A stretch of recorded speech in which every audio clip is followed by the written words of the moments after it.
Hey everybody, what's happening? This is Snake Sabo from Skid Row, and you're listening to Sonic Perspectives.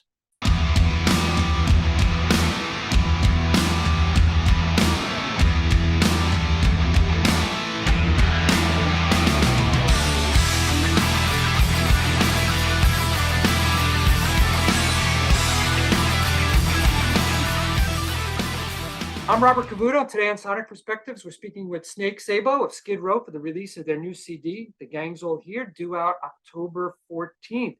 Thank you so much for taking the time today. I appreciate it. Thank you for taking your time. I appreciate it.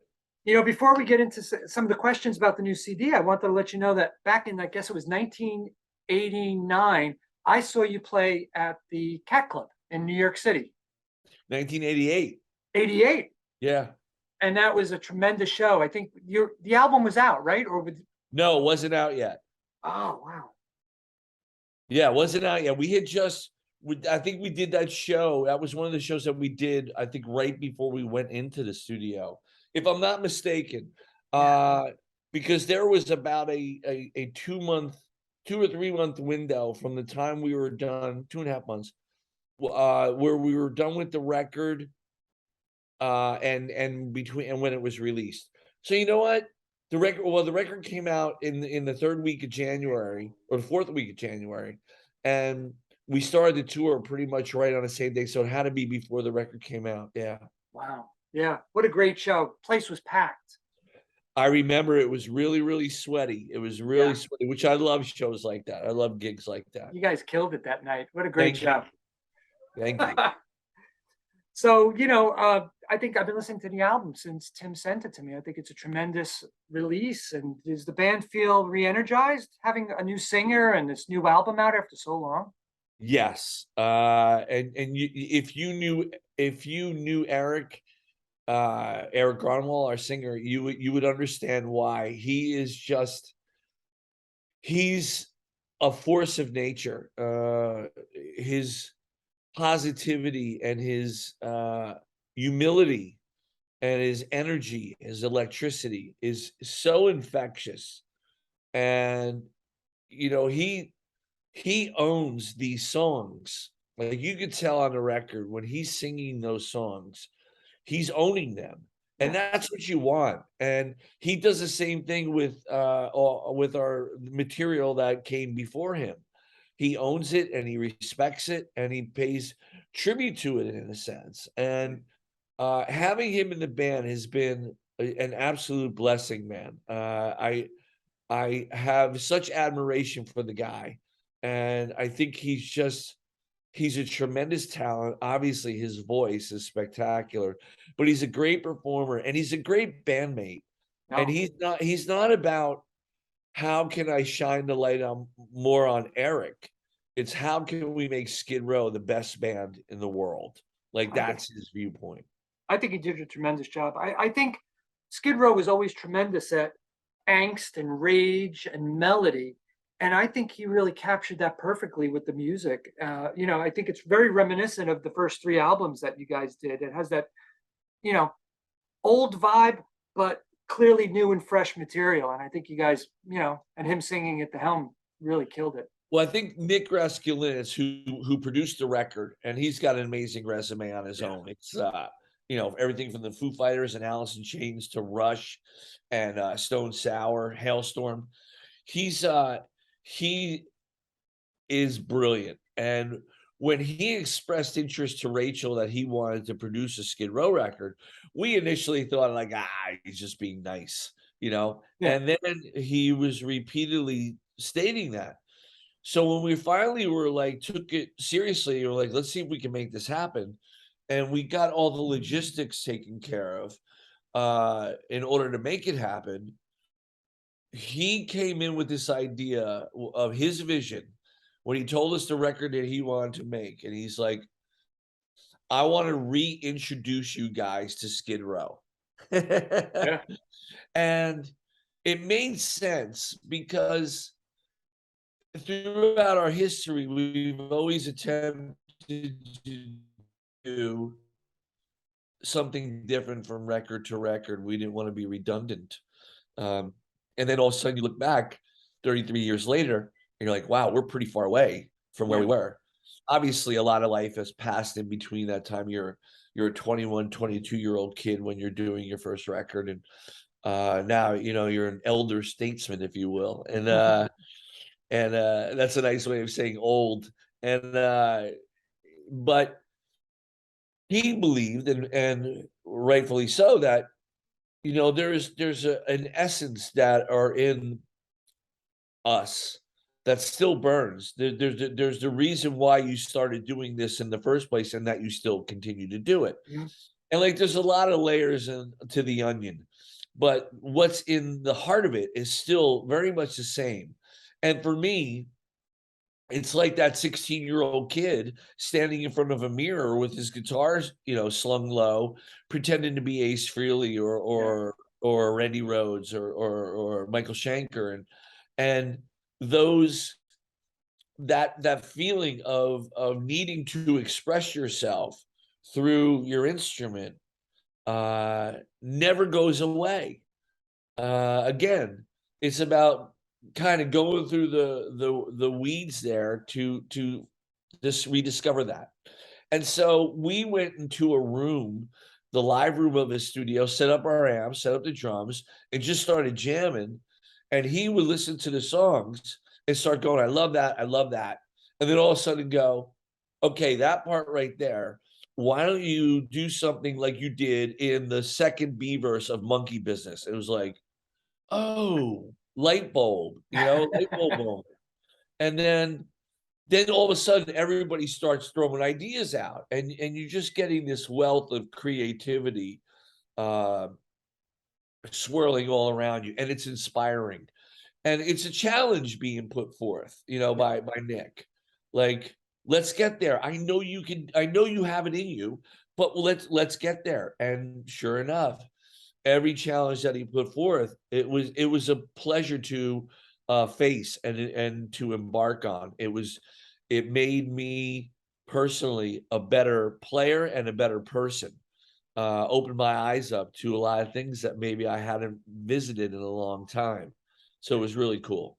Yeah, he sounded like a really good partner and really did his job as producer at what a producer's supposed to do. So kudos Sure to him enough for did. that.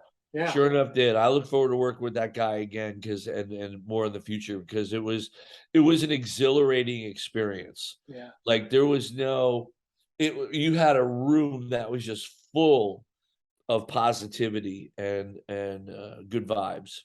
Cool. I have to ask the timeline. It's been a long time since the last album. You have this. When did you start to write these songs? And you already had another singer that you've been working with over the years.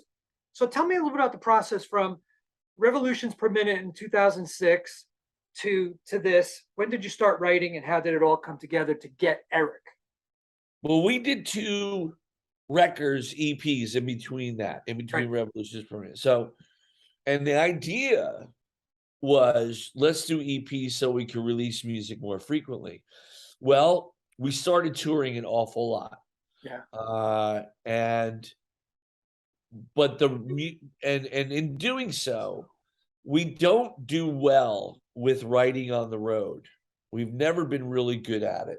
Yeah. Rachel and I seem to work best in a room where it's just the two of us with a couple guitars, beanbag chairs, a couch, whatever, and just sitting down and creating. Yeah. That's how we've always worked. It seems that works best for us. But so we really did start writing before the pandemic, and then the pandemic came, and there wasn't much that we accomplished during the pandemic. A lot of people in other bands, it was a really prolific time for them. It really wasn't for us. And that was frustrating.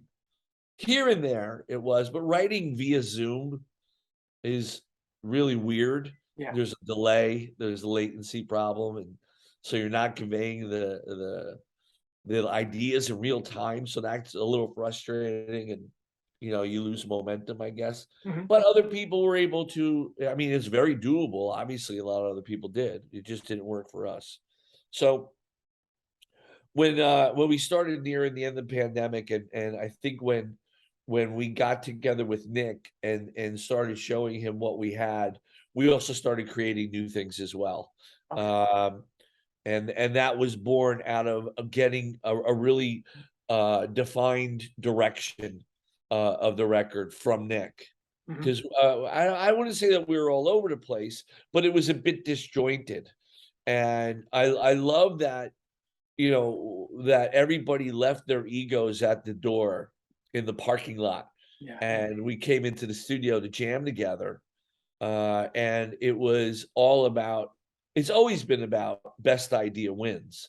But for some reason, this time we had someone direct, like steering the ship, Yeah. and that we all respected immensely and really liked and valued his opinion, to the nth degree.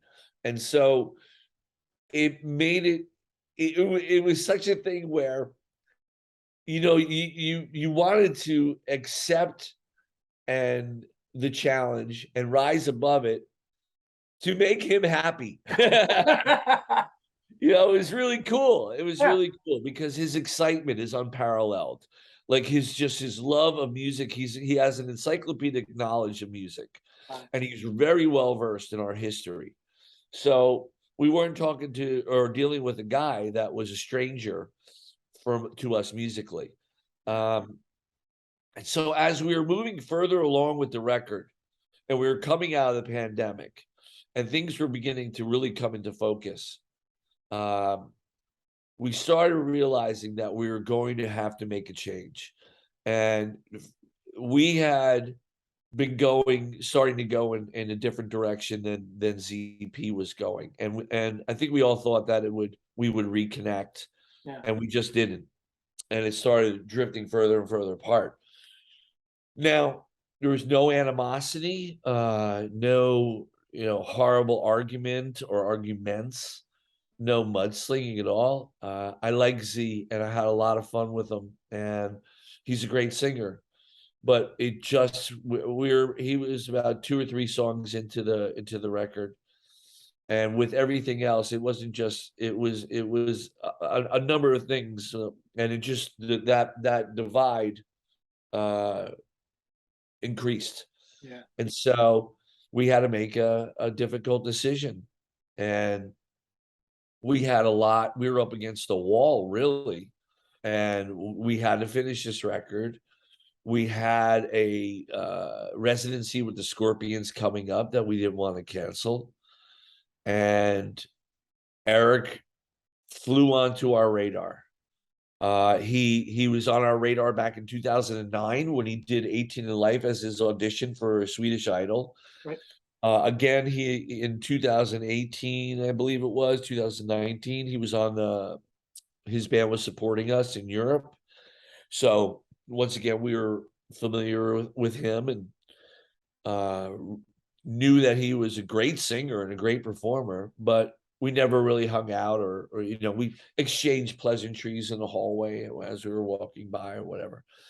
And then when this started happening, kind of coincidentally, we started becoming aware. And also what had happened too was around 2017, 18, there have been a couple people that came up to us that we respected in the music business and said, we know everything's really good with your situation, but if things should ever not be good, you've got to check out this guy from Sweden, Eric. So that was on the radar. And then shortly before we made the decision that we were going to have to make a change, Eric had put up another revised edition of 18 in Life, and we checked that out. It was great. We were obviously very humbled by that. And then we went down the Eric Gronwall rabbit hole, and he was doing all this stuff with Iron Maiden covers and Queen covers and Dio covers, Van Halen. Wow. And did it so effortlessly. It was really impressive. And so when the time came, we were like, let's reach out to him and see what happens. And our gut instinct was telling us that this might work. Like this might work. And so we didn't want to like divulge everything right off the bat. So we reached out to him. Rachel reached out to him, DM'd him on Instagram, and was like, hey, it's Rachel from Skid Row, and we've written some songs, and we have one in particular we'd like to hear what your voice would sound like on. What do you think? He's like, sure. Sent them the Gangs All Here. He sent it back a day later. And I was in a airport airline lounge at an airport somewhere with a group of people, and Rachel was traveling separately from me, and Nick was in Nashville. And I get a text from both of them saying, have you listened to it yet? I've listened to it. I'm like, no. And they're like, you got to listen to it. So I go, I can't. I got no privacy. They're like, dude, you got to listen to it. So I go in the bathroom and I put it up to my ear and I listened to it. And I had to listen to it like 4 times. Wow. And I texted back and I'm just like, holy shit. And those guys are like, this is next level, dude. This is the real deal. Like, this is a game changer. And so our hopes are up. We're like, because we're so cynical, we said, okay, let's not divulge everything yet. Let's send them a couple more songs and see how they come out. And they came out just as good, if not better. Yeah. And so Rachel and I get on a Zoom call. Now, mind you, we haven't met this guy for real yet. Yeah. And we go, like a minute of small talk. And then Rachel goes, okay, well, here's the big question. How would you like to be the new singer of Skid Row? And he lets out this sigh, like, puts his head down. And I'm like, oh boy, this is not good. He's going to say, I'm committed to a bunch of other stuff. I can't do it, whatever, my health. And I know Rachel felt the same way. And so he comes back and goes, I would be honored. And we're like, wow.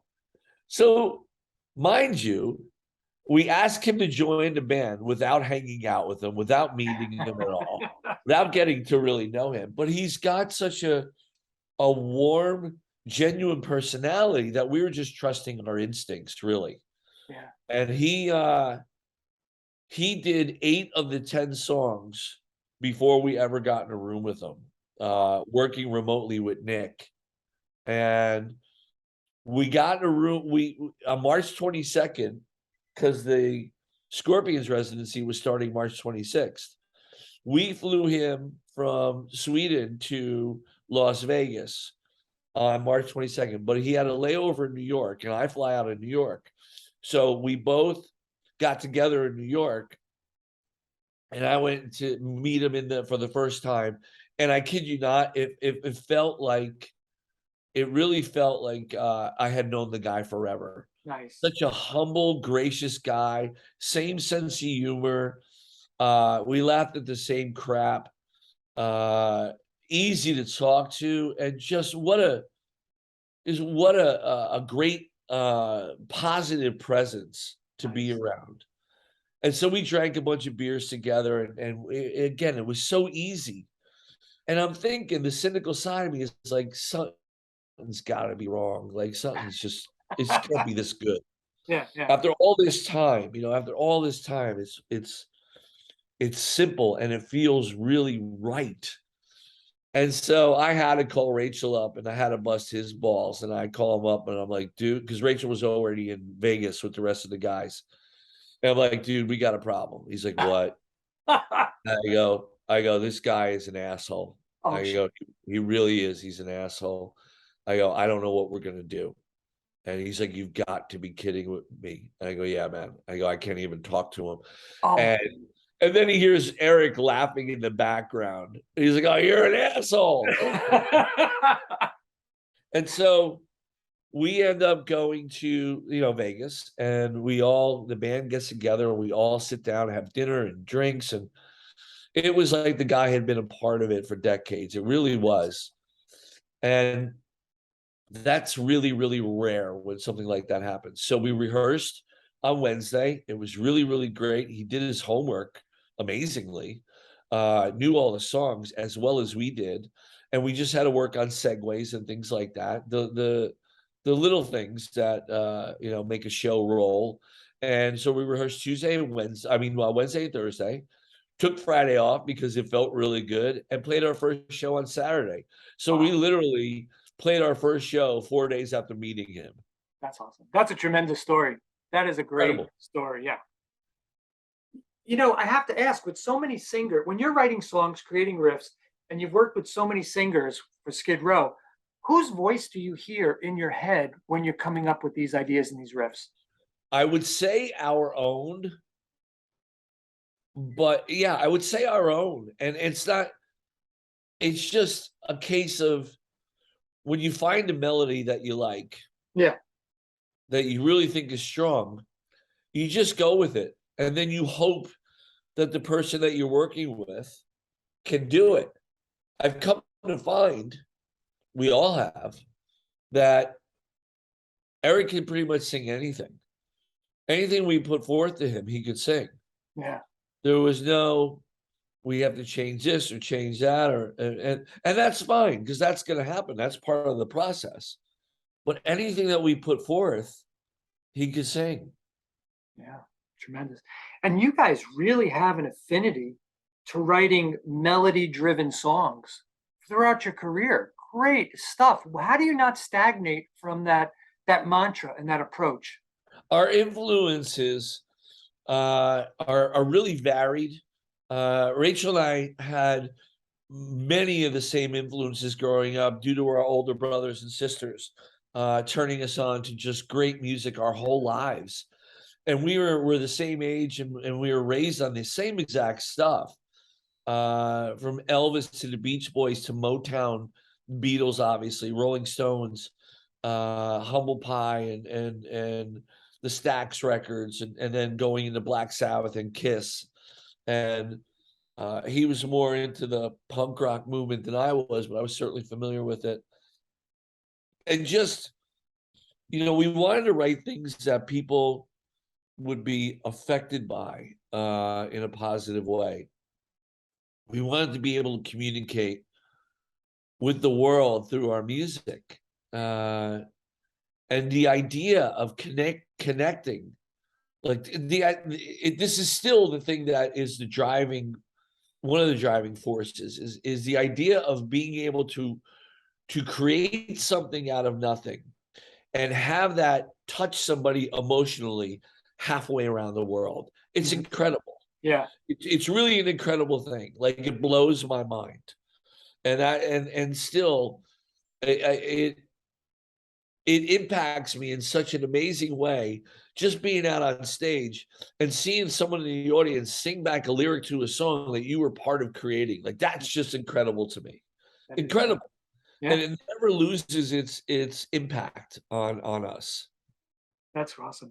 I think I have a lot of favorites, and I think my favorite song is Time Bomb, which in my head is always tick, tick, tick, boom. And I was gonna, when I was writing the questions out, I'm like, what is the real title for that song? Yeah, no, it's Time Bomb. Yeah. Yeah, because tick, tick, tick is always in my head, and that's what's spinning around. What a tremendous song. Kudos. You. What's the history behind that? What's the creative process behind Rachel wrote that on his own. And we heard it, and he brought it into rehearsal, and it was done. And a lot of times what'll happen is we might think that a song is done, but then everybody gets their hands on it and it could become something different. Mm-hmm. Not so with that song. Like, that came in, he had demoed it up, and everyone was like, that's great. That's great. Let's not mess with that. There's nothing to mess with. What song has your biggest imprint on it? October Song. Great one. Hell or High Water. Yeah.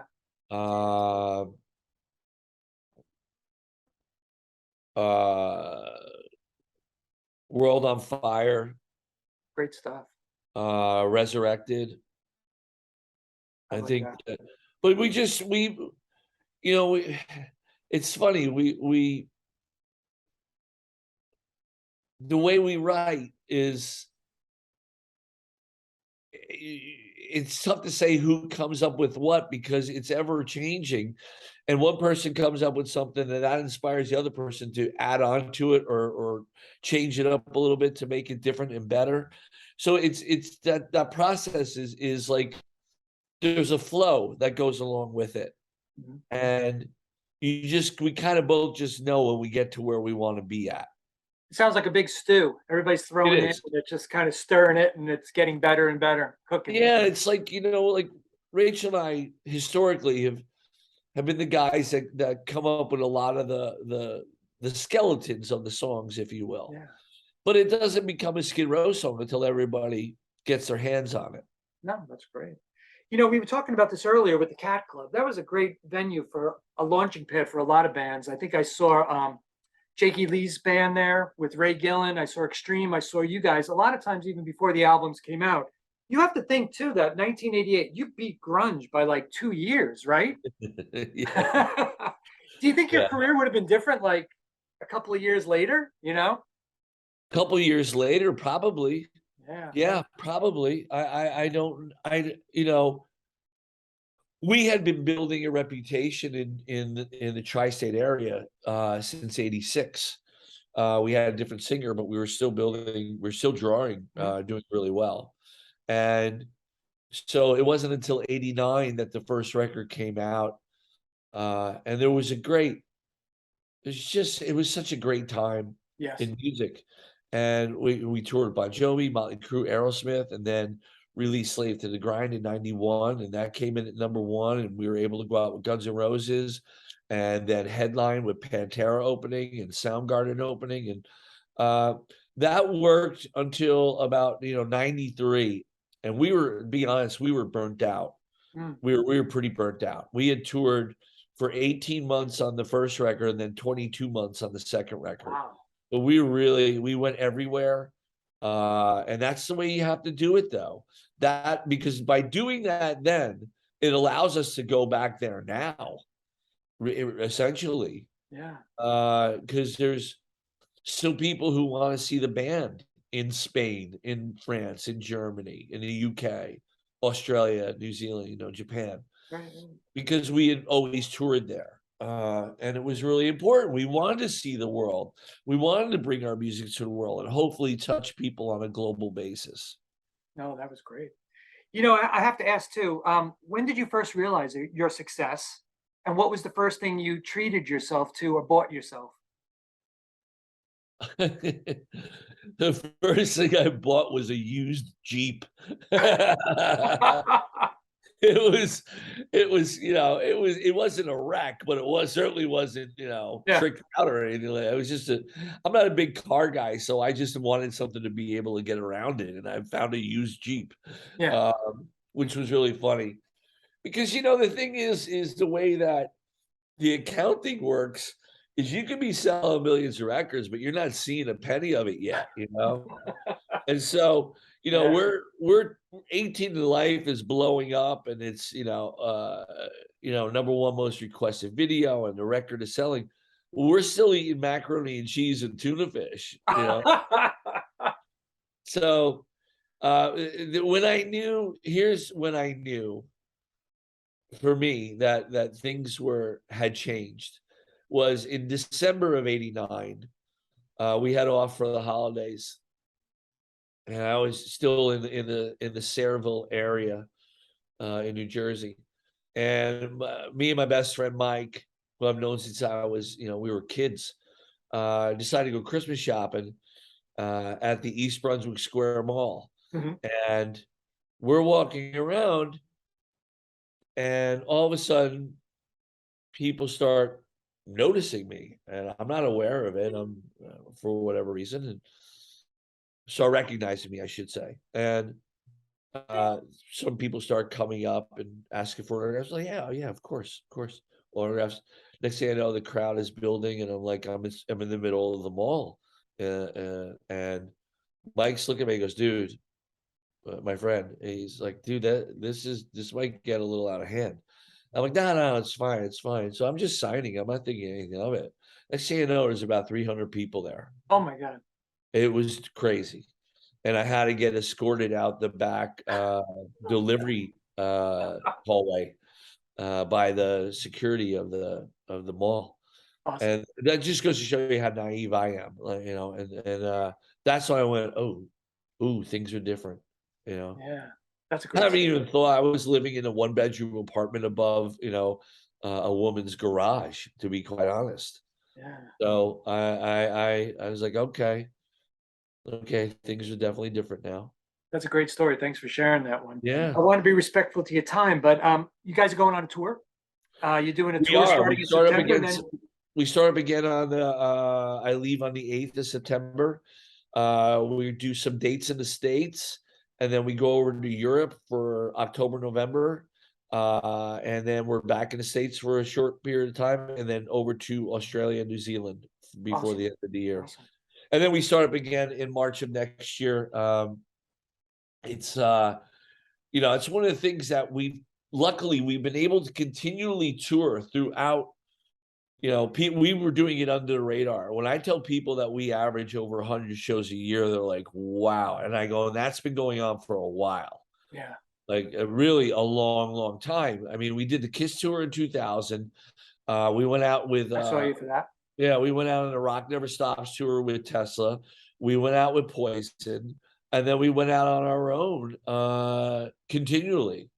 And we would just go everywhere around the world. And we did it under the radar, and now people are starting to recognize the band again. And there's a nice little uptick in our visibility, which is, you know, people are taking notice again, which is great.